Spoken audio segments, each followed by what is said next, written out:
Alright, so this is my review of the CMT locking dado stack blades. Had this for 9 months. I'm going to say 9 months. Might have been a year. Can't tell you exactly when I purchased it, but I've used it probably a dozen times or more. I don't use a dado stack a lot, but I do use them, once a month, a couple times a month generally, if not more. And I'll probably be using it more now that I have it. Honestly, dado stacks have always been such a pain in my butt that I would often just leave the regular blade in and do the whole sliding back and forth and back and forth and back and forth and make 8,000 cuts, because the time and energy to install a dado blade that really didn't work well because of the way it mounts in this saw. And again, these older saws, they have an issue, which I'm going to explain later, and I'll show you in the video what I'm talking about. They have an issue with the arbor, so some dado stacks won't settle correctly on the arbor. Sometimes one of the chipper blades on the inside will settle down into the thread or a little pocket in the threading and be off center. So you end up with that line in your cut, and why bother doing all that work just to get a half done job? You can do it with a regular blade and use a chisel after and get just as clean of a cut. But yeah, move your miter gauge fence out of the way. As you can see here, I clipped it. Luckily it was just a little itty bitty bit I shaved off, but yeah, I forgot to move my miter gauge. But the really nice thing, and the really best thing about this dado stack, is the way the blades lock together with that little plastic shim that locks them all together. Now it's a plus minus thing because there's issues with those shims, the way they design them.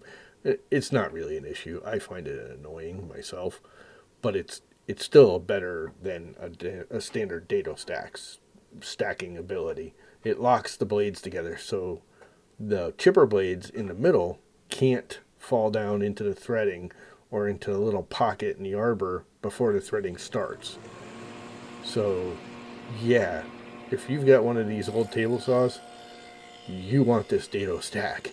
It is by far the best, nicest dado stack I have ever used, bar none. And I mean, you can see right here when I show you the cut, there you go. That's right off the saw. There's no sanding, there's no chiseling, there's no cleaning. There's almost no chip out on the back. There's a little bit of fray, but not much. Okay, some pluses and minuses. This thing cuts very cleanly, as you've seen on previous video. This thing snaps together beautifully. Okay, another thing that makes this blade really awesome is if you have one of these old Delta Craftsman, they're all about the same back in the 70s, 80s, 90s. It's the Arbor. If you look here, this is slightly raised. This is actually the 5/8. This is just slightly under. I don't know, can I zoom in on it?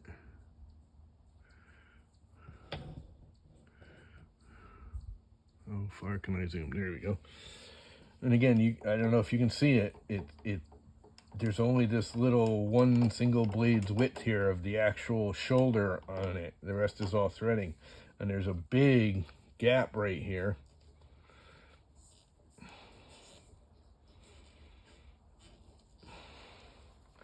Right here. Before the first thread starts. That a regular dado blade, sometimes the chipper blade on the inside will settle down into that. And all of a sudden you've got one blade that's not lined up.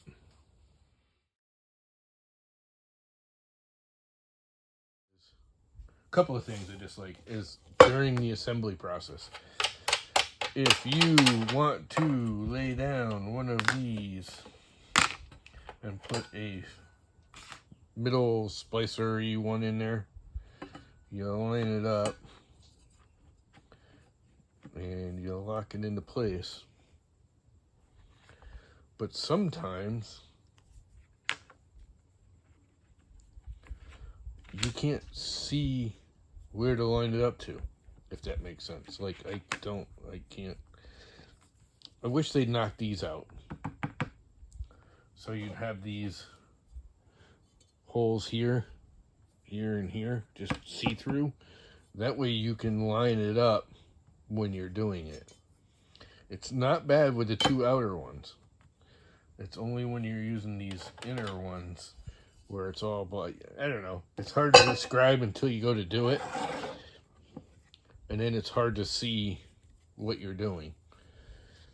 It's also hard to line them up if you want to use any of their, you need to use any of these little different shims. And they have some that are, it's weird. Some are magnetic, some are just plastic, some are clear sheet. I'm thinking these are the thinnest. These are the next, and these are kind of thick, the magnet ones.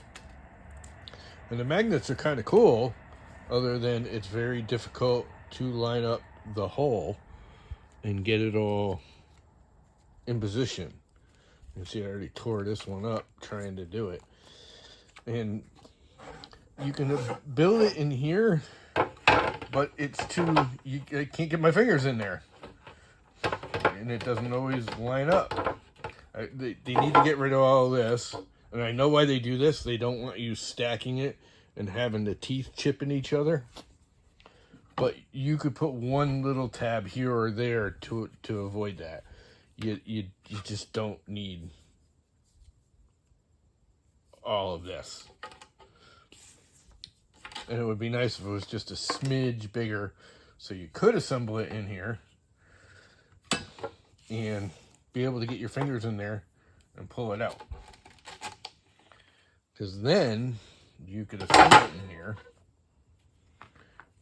and just go from there. And again, I know why they do it, so you can't drop this down, and you still can. I could drop that right down and knock them. So it's kind of stupid, but there's just not enough room for my fingers to get in there. And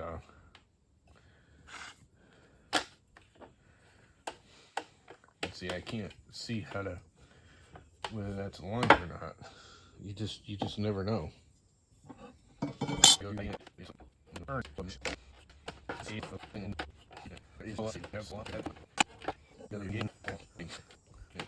Ooh, you gotta find the right spot. You're gonna lock the next one in. Just kind of pointless. At least to me it is. I like having this with this tells you all the different sizes. Again, here's another thing I wish they'd do away with. They have this, then you got to refer to this, and then you got to go to this, and it's just around and around and around. Why not just make this over here? Okay, let me explain this a little more. Again, this is kind of minor and it's nitpicky, but I've confused myself a few times having to go through. Here's your list of thicknesses, and this is your table of what parts to assemble to get that thickness. And you just, go to your thickness, and it says, you need 2 chipper 1/8. You don't need any locking spacers. You don't need any shims of 0.4. You don't need any, or you need 2 shims of 0.8. No mag, blah, blah, blah, blah, blah. And you go down. And you got to come over here and go, okay, so I need 2 of these, which are these. And then I need, whatever, 1 locking spacer, and you come over here, and locking spacer is D, and you got to come over here. Why not just put this A and the name next to these? Like, take these 2 images right here, the AB or the C, bring them over here, put this A, B, and C right next to them, take these, D, E, F, G, and H, bring them over here, and put them right above it. And that way you're not doing this circle thing. It seems petty, and it kind of is. But in reality, when you're trying to assemble this, it gets confusing. I've confused myself more than once with it. It's not the worst thing in the world, but you can eliminate that.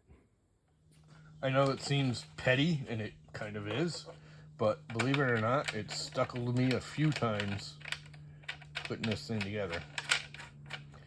But all in all, I absolutely love this thing. When it comes to actually cutting and getting a clean cut, and again, here we go, I can't get my fingers in there.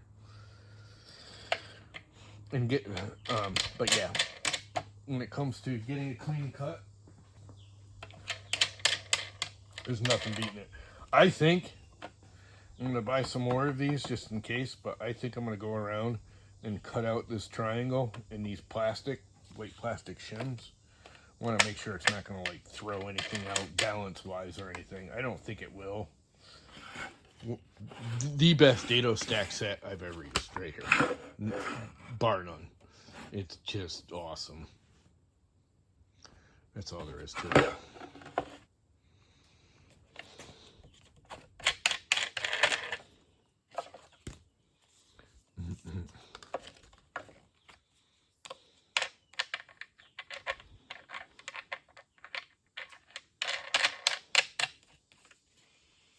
And there you have it.